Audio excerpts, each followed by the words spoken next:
Idemo dalje.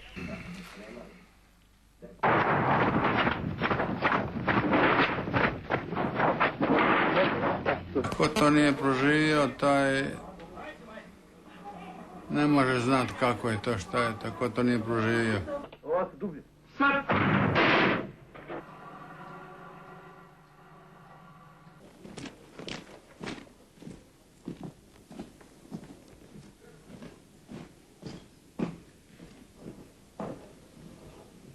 Pa idemo dalje, idemo za Osijek. Osijek.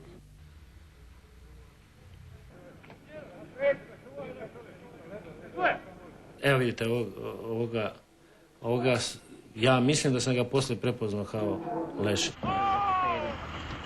Evo mitnici. Evo, ovo su moji govorci. Evo mene. Pancirnoj košulji.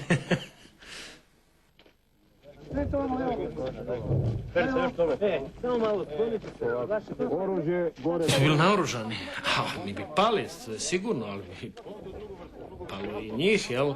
I bili smo u poziciji da postavimo neke uvjete. Sad, koliko su oni ispoštovali, koliko nisu, koliko je to bilo realno, ali mi smo ih postavili. Znači, da se predajemo regularnim jedinicama JNA, nećemo s četnicima, da nas snima strana televizija i da nas popiše Međunarodni Crveni križ. Nam se teško zamisliti s ove distance na što je to ličilo. Sam grad, bez struje, u ruševinama, u jednom otvoreni pakao. A faktički da je to bilo lokanje, jel? Na tisuće ljudi, razni paravojni, vojni, oni su po tom gradu, u tim dijelovima, divljali, orgijali, ubijali. Ne pita on nije li ima ko u podrumu, ni nema, ni da li je to maloljetni žene, djeca, a normalno baci bombu, pa onda kaže izađite, jel? Što smo vidjeli, jel? I zato smo napravili pregovore između ostalog i zato smo izveli narod i borce, naši zapovjednici, sa dogovorom, jel? Smo izveli ovdje, pa šta nam Bog da. Recimo što se desilo, nažalost, u nekim dijelovima grada, da. Gdje se ne zna ni tko je ubio, gdje se ne zna ni ko je se ubijen i najvjerojatnije zato nikad nitko neće ni odgovarati. Oni su se stalno pretili na tu mitnicu, to je bilo za njih neosvojivo, tu je bila većina Hrvata, jel? I stalno su govorili da će preorat mitnicu, jel? Da će posijeti na godinu žito tu. Onda smo mi shvatili da ne možemo ostaviti taj naš narod, premda ni sami nismo znali koliko je tu ljudi dok nisu počeli izlaziti u ovoj koloni. Međutim, izišlo je oko 6.000 po slobodnoj procjeni ljudi. Da su se i mi iznenadili, a oni pogotovo, ali čak su se i uplašili. Interesantno je, da mislim da neki njihov viši čin, u svakom slučaju ne sjećam se sada, kada je nas vidio na 180, odnosno u jednom kutu razočarane, prljave, on je galamio na svoje niže, pa kaže, zar vi 3 mjeseca s ovom bijedom, s ovom šakom jada. Pa da bi sebe opravdali, a onda su vadili od civila sve one, znači već dečkići od 14-15 godina i pretrpavali da nas ima što više. Ja sam uvijek mislio da ću preživjeti. Ja sam vječiti optimista. Nijednom trenutku nisam mislio da neću preživjeti. Ne. Pa jedan mi je oficir rekao, jel imam decu? A ja sam rekao, imam 3. A zna on sve o meni, mislim, sam to provociranje, već sam ga ja skužio, to je kasnije bilo, jel? Kad sam već znao šta radi. Kada vidiš, nikad i neš vidjeti. Ja kažem, sam Bog zna, ne odlučujemo to ni vi ni ja. A ovo je naš zarobljenik, vidite.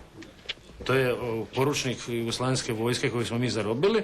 Dovedli smo ga tu da ga predamo njima, jel, da vide da smo mi, nismo, u cvikerima. To je Dragan Grujić, potporučnik JNA iz Kragujevca. Baš ja zbog te predaje. Čuo tu noć i vratili ga.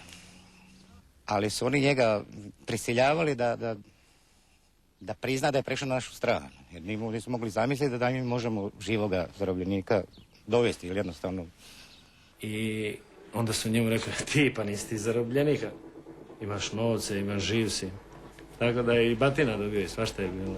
kad su bili sigurni da više nema oružja niko u toj koloni, onda su počele galame i onda je počela odred Dušan Silni. Ja sam imao pancirku koju je meni tata kupio, jel?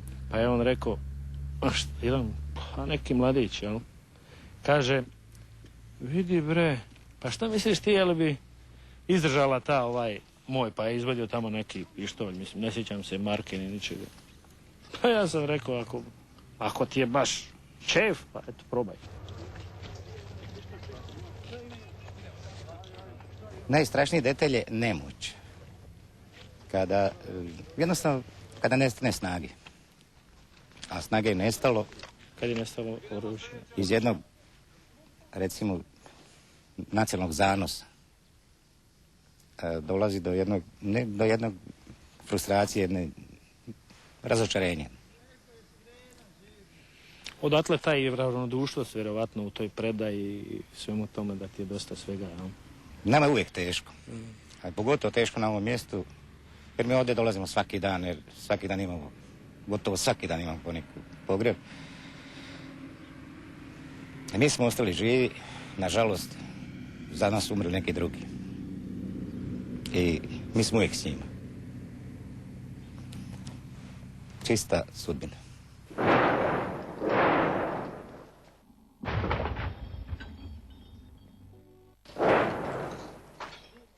To je bilo 15.11. oko 13.30. Ja sam bio tad na položaju, došli su, javili su, kapljice je bilo kao puno mrtvi. Bilo ih je tada 11 poginulo i nas 4 smo bile ranjene. Prošlo jedno 2-3 sata, mi smo onda polako došli u podrum, tajac, mrak, nema nigdje, vino se prosulo, sve burad, to leže dolje mrtvi, faktički gaziš po njima. Ja odmah tražim njih, nema, ali u dvorcu još bio jedan prolaz, zapravo ispod ceste se vodio u dvorac. I sad jedan odande viče meni kao Zlatko, kad je tu gdje je pala, ostalo svjetlosti. Mi smo stali, gledali, puno mrtvih njih, tad je točno 11 ih je poginulo. I dođi vamo, ja došao, rekao, pa di su moji, kaže, kao, mama ti je poginula, kao, a u klinci, kao oni su ranjeni, kao teško su ranjeni, kao ne znam šta će biti s njima. Strašno mi je bilo, sjećam se, u šoku sam bila, ali sjećam se da sam strašno plakala, molila Boga samo da, jer sam vidjela koliko je kod Sanje ozbiljno stanje. Liječnici su imali loše prognoze za nju, tako da sam samo o tome razmišljala. Ništa drugo. Molila sam Boga da preživi. Sa 6 mjeseci je bila ranjena. Sanela je imala 3 godine, pa bila je i ona dosta teško ranjena. Ja sam imala prostirnu ranu na lijevoj nozi. Sanela se sjeća jako dobro. Sanela je koliko puta je razdražljiva i dobro, može to biti sad i u pubertetu, ali inače ima promjena. Dosta ovako na njoj se vidi da priča, recimo ona o tome otvoreno priča tako ponekad kad se sjeti bake, jer baka je poginula tad u podrumu od supruga majke. I tako.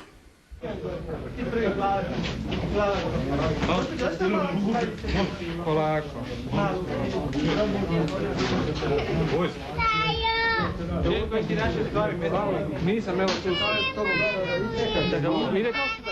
Kad su me iznosili tog trena iz bolnice, još se nisam osjećala.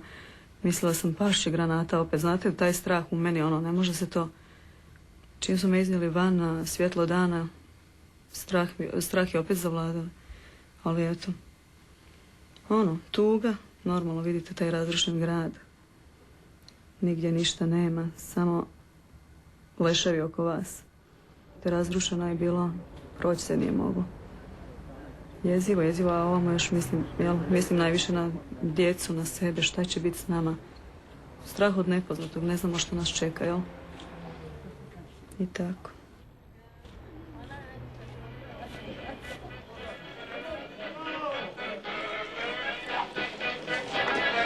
To je strašno nešto.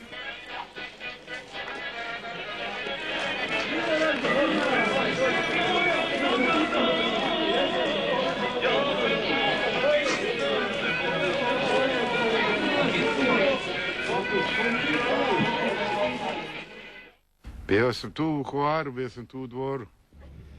Onda su došli, oni vojska je došla. Jugoslavenska armija, izlazili smo van i išli smo u koloni i tu su oni se izživljavali i pjevali te njihove pjesme četničke. Jednostavno su autobus pokupili i išli smo na velepromet u magazin i peglali su, tukli su kako koga stignu.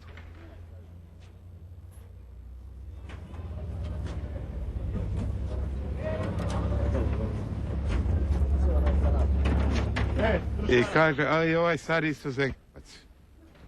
Šta je Zengovac? Nisam znao ni šta je Zengovac. Ko su Zengovci?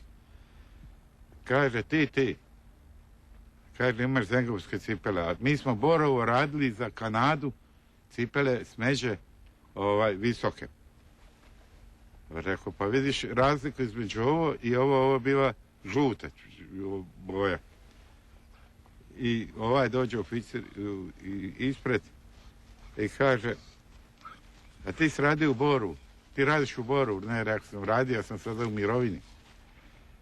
I kaže, di si ti? U mirovini ili u penziji, kako hoćete da vam kažem. A on meni, onu palicu u stomak. Jednom 4-5 puta gurne u stomak. Jednom udaraju po glavi s tom palicom. Imao sam onu kapu, širkapu, onu ledinku što su zvali. Udario. A sad njima što mi ništa ne reagiramo. Jel? I kaže, pruži ruku. Ja pružim ruku, on meni da udari po ruci sa onim pendrekom, a izmaknem. A mene opstoje majku ustašku. Kaže, sjedi. I ja sjeo i sad sam, kaže, meti ruke na ovu stolicu, na naslovnu željezu. Ja metio ruke, a on po jednoj i po drugoj ruci udara gore, okrenio sam, udara opet. Ja sam mislio, gotovo, ja došli prsti. Jel? I odmah ja, prvo kad se prestao, i još sam dobio zabrat, isto 2-3 udarca, i to pošteno, i probam ruke. A jedan je kraj mene sjedio, stariji čovjek, umro je sada neki Čondrić, Emil, on je umro, on sjedio kraj mene, on plaće suzu tera. I ja pogledam u njega, kad to je ošlo, rekao, Emile, što ti plaćeš? Kaže, Franjo, kako neću plakat kad vidim kako te tuku. A ti ništa. Pa šta ću?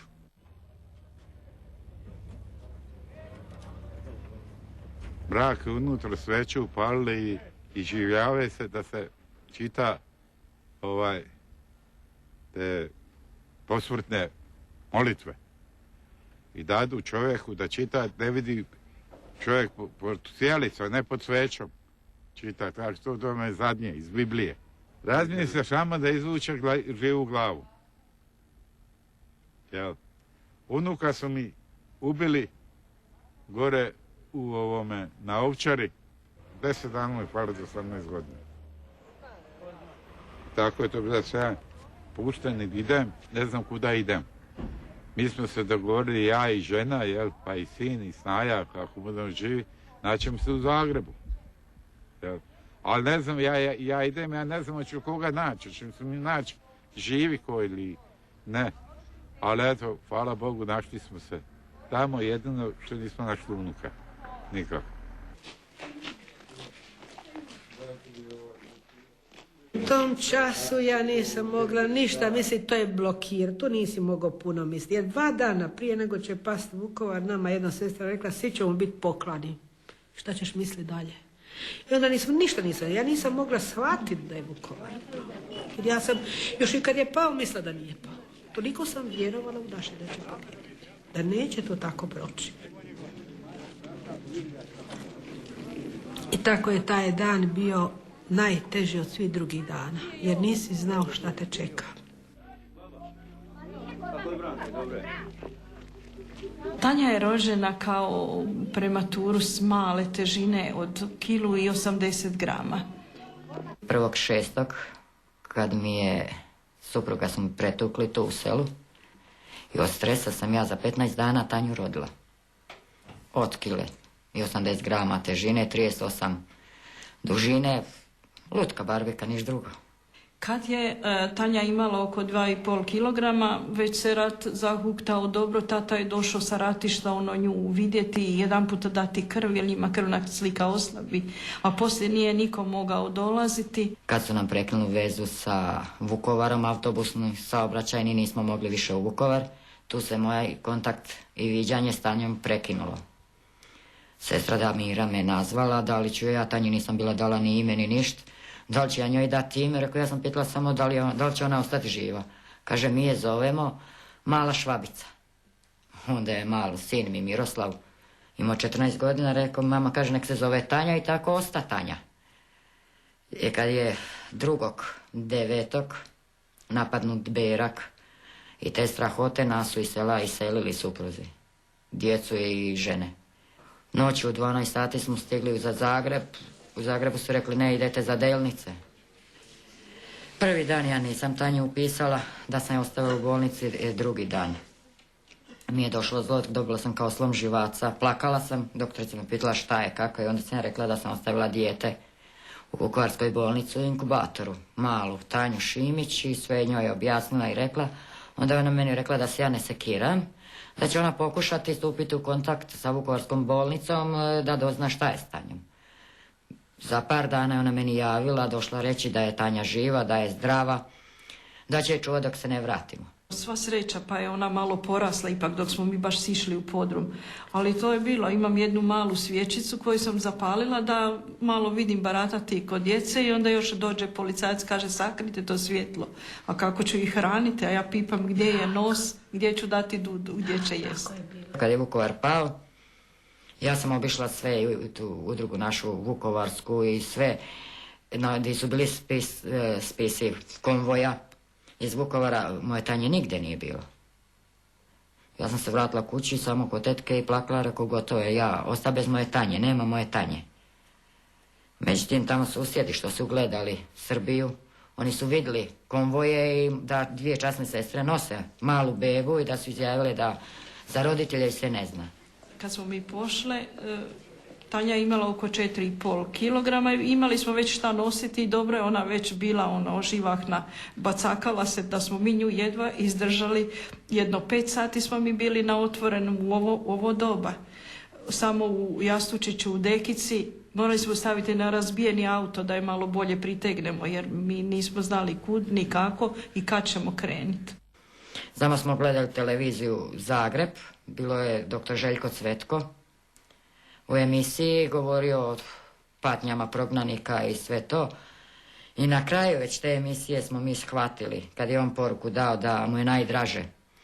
Kad dođe ujutru na posao, kad se mu nasmije, prerano rođena mala Šimić Tanja, prognanica iz Vukovara. Ovi moji su svi skočili, joj, Tanja je u Zagrebu, Tanja je živa, ali ja sam se skamenila. Ja je tražim, a ona je meni u Zagrebu. To je bio najteži udarac. I najteža noć mi je bila. Da prođe, da je ujutru idem u Klaićevu bolnicu na toksikologiju, da vidim to moje dijete i da je uzmem prvi put za 6 mjeseci u naručje. To je taj prvi susret s tim djetetom je bio, to samo majke mogu osjetiti. Moja Tanja je odrasla, vesela, živahna. Mama svako mora pričati za mene. To mrzi mi je, jer ona to stalno ponavlja. To ne volim. Ona je meni produžila život. Ona je meni donela dalji život. Ona je meni sad veselje i ona meni sad znači sve u životu. Ona je veselje jednostavno za našu obitelj.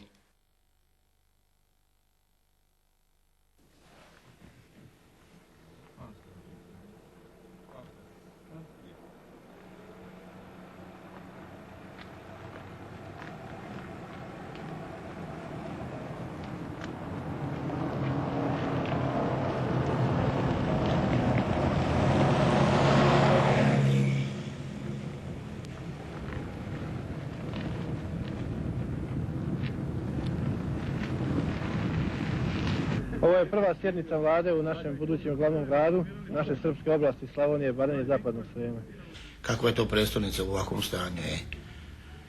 Znači nije bilo riječ, nego jednostavno uništiti sve ono što je hrvatsko, da se zatre trag, a nikako da bi oni tu obitavali. Mi smo se pripremali za ovaj događaj, ja nažalost sam malo više bio optimista misleći da Vukovar nije toliko razrušen. Danas kad sam vidio, to je stvarno, mislim, riječima se ne može opisati, ali bukvalno nema ni jedna kuća da nije oštećena, još ima čak i leševa po ulicama. Niko nije postavio pitanje zašto ti ljudi su morali otići iz Vukovara.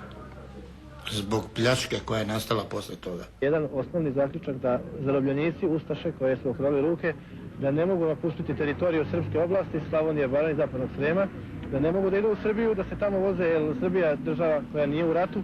Evo svi oni poriču, svi su nevini. Vi ste ovdje bili. Je to istina što oni govore? Laž, ordinarna laž, to su ubice i kasapi.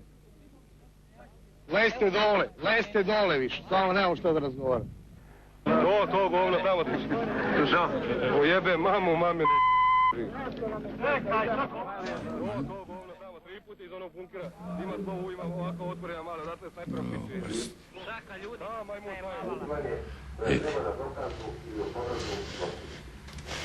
A to je samo njima. Evo, to je sad ispred. Evo, Borovo tvornica, da. To je 20. 11.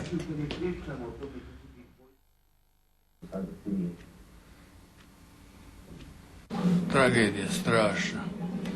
Šta su napravili?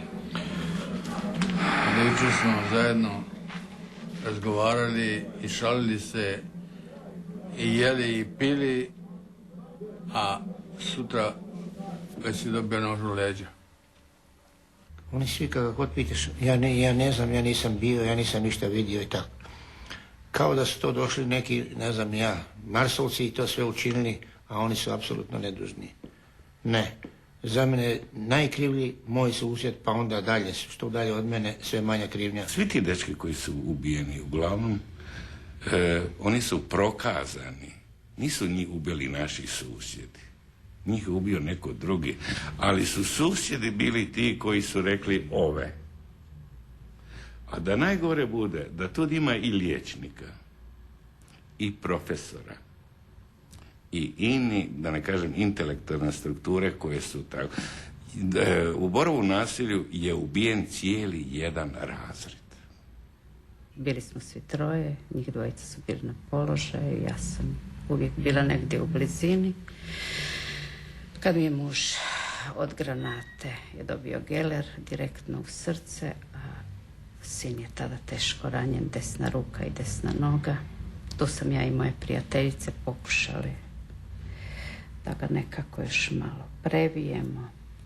Bio je pri svijesti, odvežen je oko 3:30. To je bio zadnji dan da se moglo još do Vukovara, do bolnice. Odvežen je sa svim tim ranjenicima. Gdje, kako, još do sad ništa ne znam. Recimo još sa Ovčare postoji 18 neidentificiranih tijela. Moj sin je isto od prvih dana uključio se u obranu i do zadnjeg dana, do tog kobnog 19. prošao sve moguće bitke što su bile, međutim tog zadnjeg 19. dobijem obavez da se to odigrala neka bitka i da je on u toj bitci ranjen. Da li je bio mrtav, nisam mogli reći, nego da je pao, da nisam mogli doći do njega. I ja sam iznašao načina da iziđem iz tog skloništa i odem do tog mjesta, međutim mog sina tamo nije bilo. Ali je bilo tamo još 5 njegovih suboraca na istom tom mjestu, njih je bilo 6. I ovih 5 je do sada pronađeno i identificirano, znači ubili su ih, ali mog koji je tu ostao ležeći na tom mjestu, to je preko puta Ine, u Borovom naselju, za njega se ne zna gdje je. Da li je negdje pokopan, da li je negdje zarobljen, da li je negdje na liječenju. Moj sin je bio 5 metara iza mene. Ja sam se svo vrijeme okretao da ga vidim. Ja sam se stalno okretao i ovaj je htio pucat u mene. Nemoj se okretat, pucat u tebe. I onda je kolona krenila. Ja kad sam sljedeći put uspio, znate, da malo provirim glavu, ja sina više nisam vidio. I ja sam proveo u logoru 9 mjeseci. Svo vrijeme sam ja mislio da je moj sin živ, bez obzira što se nije nalazio na spisku Međunarodnog crvenog križa. Ja sam razmijenjen 14.8.1992. nakon 9 mjeseci provedeni u logoru i ja sam mislio, ja i sin ćemo se sresti u Osijeku, u Nemetinu, da će i on doći iz nekog logora. Nažalost, moj sin je ubijen 19.11. navečer negdje oko 7-8 sati, neposredno na Torpilskoj cesti, tamo gdje sam ja stajao na broj 33. Njih 11 je tada tamo ubijeno. Ja sam najviše bio zabrinut za djecu, razumijete me. I naročito za njega, znate. Jer onaj moj srednji sin, on je bio sa mnom, dole u podrumu, znate. I to je bilo sklonište kako tako, ali bilo je nekako sklonište koje da je podrum. Da je granata pala, pobilo be sve. Ali najviše je bilo briga za njega, znate. On je, koliko ja znam, imao pištolj. Šta ćeš ti sa pištoljem? Mrak padne. Četnici se dovlače u Borovo, razumijete me. Po kuća, okolo kuća idu, razumijete me. Ovi su znali. On izlazi napolje preko sinku kući, šta ćeš ti s pištoljem, on ima automatsku pušku, čovječe. On će se srezat, šta će ti pištoljem. Ja sam taj pištolj zadržao, tako da ja on dan danas još u Boru. Ne znam da li je upotrebljiv, nisam uopće išao to pogledati, jer jednostavno prema oružju imam, pogotovo sad nakon rata, jednu distancu veliku. A za njega nisam znao, razumijete me. A znao sam otprije da je on imao te cipele žute na nogama, razumijete me. A to su bile, znate, ne znam, žuta koža, znate, to su bile te vojničke cipele, razumijete, znate. Ko ima te cipele na nogama, taj je bio. Sjećam se, kad smo došli, jedan se prošvercao, nisu ga primijetili, pa je došli smo čak u Novi Sad. I u Novom Sadu jedan vojni policajac tamo kaže, dođe, upe prstom u tebe, ti si ubio mog sina. Pa čovječe, šta sad da mu kažeš? Pa nisam ni tog sina znam, nisam bio u borbi i sad, kako ja mogu tu biti? Ti si ubio mog brata zapravo, mog brata. Ti si ubio mog brata. I sad šta mogu da mu kažeš? I tako kad smo nas postrojili tamo, onda je taj primijetio na jednom čovjeku cipele, te žute. Kaže, gospodine, ti si izađi. Odveli su ga, ko zna šta je bilo s njim. Nakon što je obavljena predaja i gdje se ko zatekao, gdje su razvrstali ga, u tom momentu su razdvojili brata i oca u jednu grupu, mene u drugu grupu.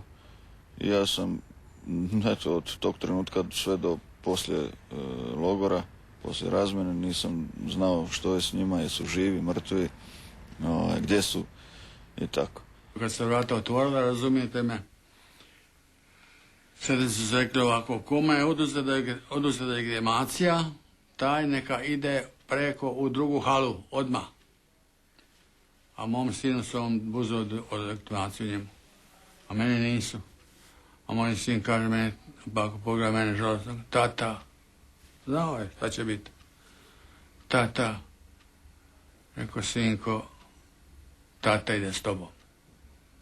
Pa ubio tebe, ubio i mene. I kad su došli u tu halu, napoj došao jedan četnik, pa kaže, u moj prst, kako se ti zoveš? On kaže, Begonja Stanislav. A mene pita, kako se ti zoveš? Rekao, Begonja Josip.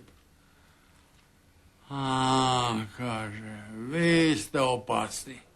Tako nam je rekao, vi ste opasni. Pa rekao, zašto čovječ? Vi ste opasni. A meni onda pao na pamet, znate, sjećate se kada je bio u Splitu, onaj jedan Begonja kad je skočio na tenk, razumijete me, pa je istrgo strojnicu, razumijete me. Toga sam osjetio, razumijete, znate. Ovo je poznati jugoslavenski kombinat gume i obuće Borovo. Prepoznatljivi kadar. Ulaz u fabriku, fabrička kapija. Danas je se iz nje predalo između 1000 i 1500 pripadnika Zbora narodne garde, MUP-a i raznoraznih zlikovaca. Oni su držali oko 1000 talaca. Ja. Onda sam i svog tatu držao kao taoca. Mislim tamo. Usred te gužve naglo smo bili izdvojeni od strane nekih četnika i na ulazu su nas postrojili za taj zid i trebalo je da nas streljaju tamo, da nas pobiju i ja, eto, sticajem okolnosti nas nisu pobili jer je skočio jedan od zapovjednika JNA, vidio je to što se radi, a u isto vrijeme su to njihove kamere snimale, srpske, i on je shvatio što hoće napraviti, kakvu glupost, i uletio je i izdrao se na njega, maknuo nas nazad u tu grupu i tako da smo onda jednostavno išli na ta razvrstavanja. Evo me, vidi, evo me. Evo ga Pešut Stevan, kajakaš, kanoista što je iz Borova. Da. On je sportaš, zajedno smo trčali nekad pored Dunava i tako, njegove čerke su išle kod mene na karate, i tako, i šeće se ispod, ali neugodno bilo. Ja. Kad smo ulazili u Stajićevo, morali smo držati ruke iza leđa, biti pognuti i protrčati kroz taj špalir. Ja sam u toku ranijih godina natjecanja i treninga u karateu imao, eto, i nesreće i dobiti udaraca priličnih, a dobro, i utreniran sam bio, sam zaista po nekoliko puta i dnevno radio treninge tada. I nije mi se nikad desilo i kod izuzetno jakih udaraca da mi nos krvari. I ovaj puta sam dobio neko, kako sam se izmicao, a ruke nisam smio naprijed staviti, a morali smo trčati. Nekoliko puta sam dobio udarac čizmom po nosu i od zadnjeg udarca, od 4. ili 5. ne znam, je pukao nos i krv krenula i tako. Ali to je već sva sreća bilo pri kraju špalira. Tako da, a ono ostalo, ne znam, nisam osjetio od valjda straha ili čega, ne znam. One ostale udarce. Ko to, kažem, ko to nije proživio, razumijete, te momente, gledati, znate nas, znači gledati smrti oči. Smrti oči gledati. Pa to treba imati jake živce, razumijete, da to može čovjek izdržati, razumijete me. Smrti oči gledati. A ja kad sam čuo, kažem, kad me ta najmlađa žena sestra javila, Josipe, kaže, Vranjo mi se javio. Bože, rekao, živ, kaže.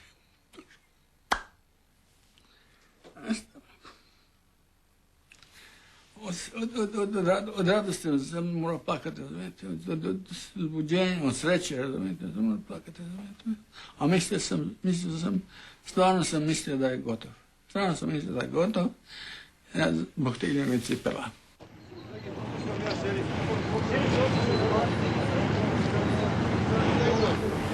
Mi radimo samo ono što hoće čitav naš narod i da spasimo sve svoje ljude i sve poštene građane.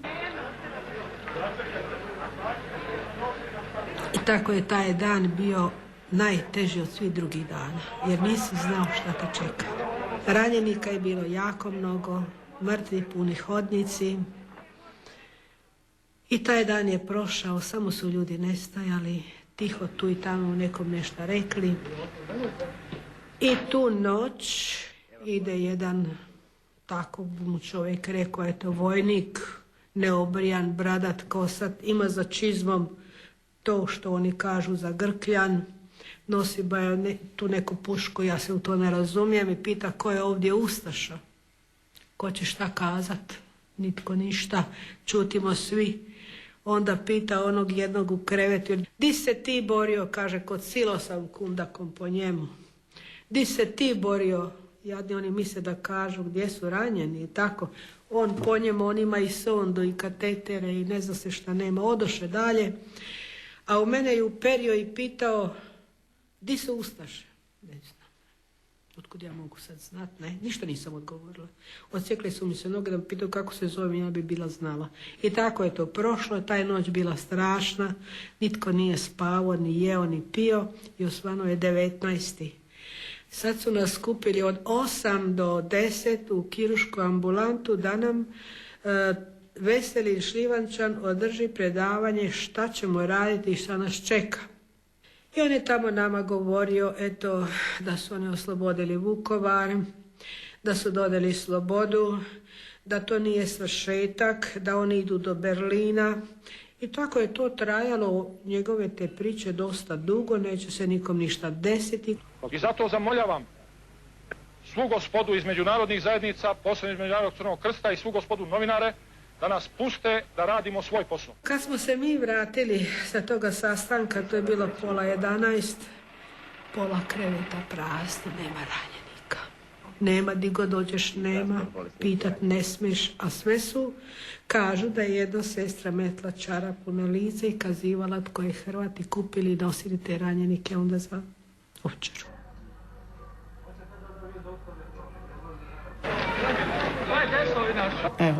Evo, to smo mi. Kako nas... To nas je ta kamera spasila. Ali sam se ja bojala već, onda su već mi supruga odveli do toga. Zbog djece i tako da djeca budu blizu mene, da ih vidim. Pa zato što nam niko do sad nije htio pomoći. I onda kad je naišla ta kamera od ne znam kojih novinara, onda su tek oni poslali nosila po nas, njihov oficir neki, od JNA je poslao vojnicima da donesu nosila i da stavi mamu na nje i da je stavi u sanitet. Drugačije ne bi, pustili bi nas da hodamo s tom kolonom najvjerojatnije koji oni. Mama to ne bi izdržala pošto je bila ranjena mnogo. Ja nisam mogla hodati jer sam bila ranjena i jer ja sam njih ovako morala zagrlit i skakat. Pošto sam iznemogla, bila je kolike dane, ali ovo zadnje nismo ni jeli ni ništa. Tata i mama su bili ranjeni, jel? Oni su isti dan ranjeni, samo što je tata ujutro, mama poslije podne. Onda se tek vidio što se zapravo događa. To je za mene sve bilo kao otprilike neka igra. Ali tek onda se strah ulio u kosti i nisam znao kako više da se ponašam. To je bilo, ne znam to pisati, veliki strah. Svi smo bili skupa u toj sobi, jel? Na podu ležali.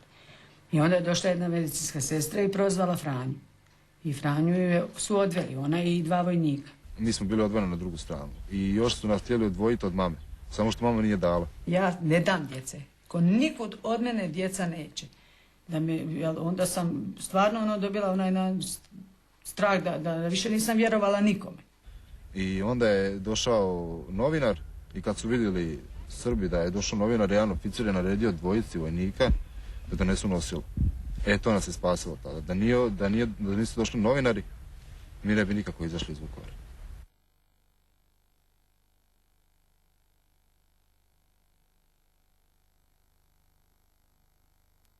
I onda kad sam vidjela da Franje nema, onda me je jak strah uhvatio. Onda sam se bojala da će mi djecu, jer ni njih više, dok god smo mi tamo stajali, oni su stalno jadni išli unutra u bolnicu, van, tako da bi vidjeli dim je tata. Kad smo izlazili iz izlaza bolnice, vidio sam s lijeve strane kolonu muškaraca. I tu sam ja išao ispitivao da li su vidjeli mog tatu i to sve, ali niko ništa. Nije ni htio ni pričati, ništa, bili su vojnici. Sve je to bilo, ne znam, niko ništa nije htio reći. I onda jednog vojnika sam pitala, rekao, jeste mi vidjeli, muž mi je bio, mislim, plav, na štakama, rekao da su ga izveli tu van, jer pošto je on već bio izveden, rekao, možda je onda, su oni i vidjeli kad stoje tamo. A on se meni uneo u lice, kaže, jesi ti vidjela mog mrtvog brata? Onda sam se ja uplašila. Međutim, i sam Šljivančan je naš, i njega sam pitao. On mi je rekao, naći ćete se svi u Veleprometu. Ako ništa se kaže, ne sekirajte. Oni su stari, oni su shvaćali šta se događa. Mi smo bili mlađi, tako da nisam toliko shvaćao. Činjenica je bilo šta znači pad. Niko nije znao šta znači pad, dok ga niš doživio. Njemu je bilo strogo propisano da on ne ustaje, ali on je imao prostornu ranu kroz nogu. A on je ustao. I rekao je mogu. Sad žalim to što je rekao da može. Možda smo ga i u tome mi mogli spriječiti, ali čisto ne vjerujem. Jer on je bio takav čovjek.